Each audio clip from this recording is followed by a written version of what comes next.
Hola gente de YouTube, espero que se la estén pasando genial en esta cuarentena al lado de sus seres queridos. Como ya todos sabemos, nos enfrentamos a una emergencia sanitaria la cual nos ha afectado tanto de manera psicológica como económica.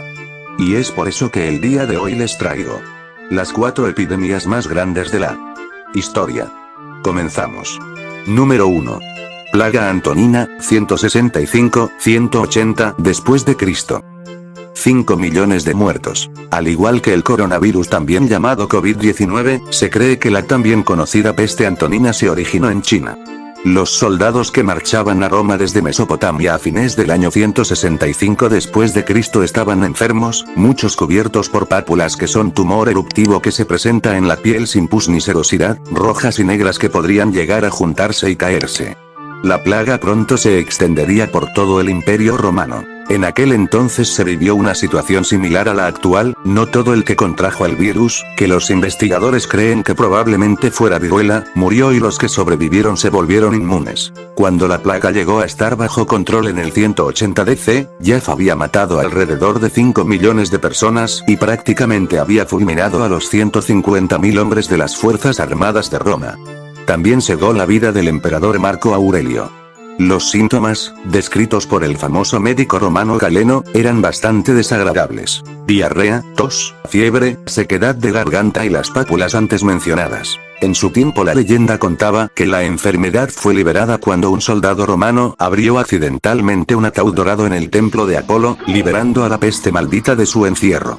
Los cristianos también fueron culpados por enojar a los dioses. Número 2. Plaga Justiniana, 540-542 después de Cristo. Más de 25 millones de muertos. Roma pensó que no volvería a vivir una tragedia semejante, pero 400 años después, una nueva epidemia se extendió por territorio romano. Una epidemia mucho mayor, la peste justiniana, que apareció alrededor del 540, también en Oriente, y que se extendió y reapareció en los puertos del Mediterráneo durante los 2 siglos siguientes y diezmó la población del Imperio Bizantino. La enfermedad duró 4 meses en Bizancio, y su mayor virulencia duró 3 meses. En un principio, las muertes fueron algo más que lo normal, después la mortalidad se elevó mucho más, y más tarde alcanzó a 5.000 personas cada día, e incluso llegó un momento que fueron 10.000 cada día y hasta más. Al principio, todos los hombres asistían al entierro de los muertos de su propia casa, después los arrojaron en las tumbas de otros, para finalmente llegar a un estado de confusión y desorden, escribió Procopio de Cesarea en su libro Guerra Persa. Esclavos fueron separados de sus dueños, y hombres que en tiempos habían sido ricos fueron privados del servicio de sus criados, que habían enfermado o muerto, llegando incluso a haber casas completamente vacías de seres humanos. Por esa razón, sucedió que algunos de los hombres notables de la ciudad permanecieron sin sepultar durante muchos días. Esta vez sí se trató de peste. Los enfermos experimentaron bubones, ojos sanguinolentos, fiebre y delirios.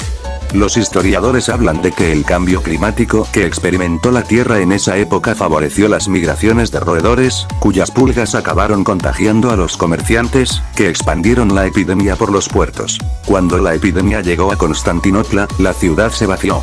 Los mercados cerraron y el emperador Justiniano tuvo que requisar tumbas privadas para enterrar a los muertos y que no se quedasen tirados al sol de la calle. Y al extenderse a Roma, el Papa Gregorio Magno sacó en procesión a miles de personas frente al mausoleo del emperador Adriano para rezar y detener la plaga. Pero, obviamente, favoreció el contagio. Pudo haber desaparecido un cuarto de la población conocida de la época, entre 25 y 50 millones de personas. Y provocó el colapso final de la organización tradicional romana para dar paso a la Edad Media. Fue un cambio de paradigma político, económico y social, como lo será, de otra manera, el coronavirus que, sin esa letalidad, sí planteará transformaciones globales. El mundo nunca volverá a ser el mismo. Número 3. La gripe española, 1918-1920. 50 millones de muertes. Es considerada la pandemia más mortífera y devastadora de la edad contemporánea. Pese a que no fue el epicentro del problema, España ha pasado a la historia por ser el supuesto foco principal donde muchos piensan que se ocasionó la enfermedad. Un punto más para nuestra leyenda negra, pues, en realidad, todo se debe a una triste casualidad. Al ser uno de los pocos países neutrales durante la época, se hizo eco de los primeros casos. Otras zonas que se encontraban en guerra estaban bajo censura militar y decidieron ocultar la pandemia. Sea como fuere, nuestra región fue una de las más afectadas, con 8 millones de personas infectadas y 300.000 fallecidas. La mal denominada gripe española causó la muerte de aproximadamente 50 millones de personas, otras cifras apuntan 100 millones, al finalizar la Primera Guerra Mundial. Es decir, entre un 10% y un 20% de los que se contagiaron.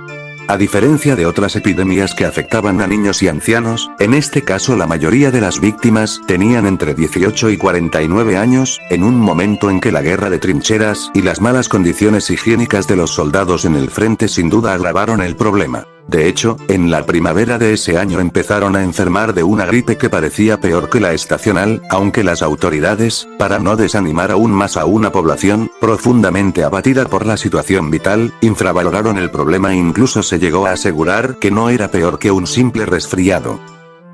Número 4 y último. La peste negra, 1347-1353 a.C. 200 millones de muertes. La pandemia más devastadora de la humanidad fue la peste negra. Aunque es difícil saber el número de fallecidos en la época, puesto que no se contaba con los sistemas actuales para registrar las muertes, los expertos apuntan que un tercio de la población pudo sucumbir a la enfermedad, que se produjo en Eurasia, y consideran optimista esa cifra. En Alemania, por ejemplo, se estima que 1 de cada 10 habitantes perdió la vida. En concreto, algunos datos apuntan a que el número de víctimas oscila entre 50 millones y más de 200 millones, estableciendo paralelismos con la actual epidemia de COVID-19. La enfermedad también surgió en Asia y se propagó a Europa mediante las rutas comerciales. Además, el primer contagio en nuestro continente fue en Messina, una ciudad italiana donde solían parar los marinos. Y, como ha sucedido con las teorías de la conspiración en torno al coronavirus, durante la epidemia de peste negra se culpó a los judíos, que la habrían propagado mediante el envenenamiento de pozos. Otros hablaban de orígenes más geológicos, como producto de erupciones volcánicas, o incluso culpaban a los astros. Como también sucede con el coronavirus, la enfermedad pasaba de los animales a los humanos, en este caso provenía de los roedores, que se encontraban en todas partes, algunos hablan de ratas y otros del gerbilino, proveniente de Asia.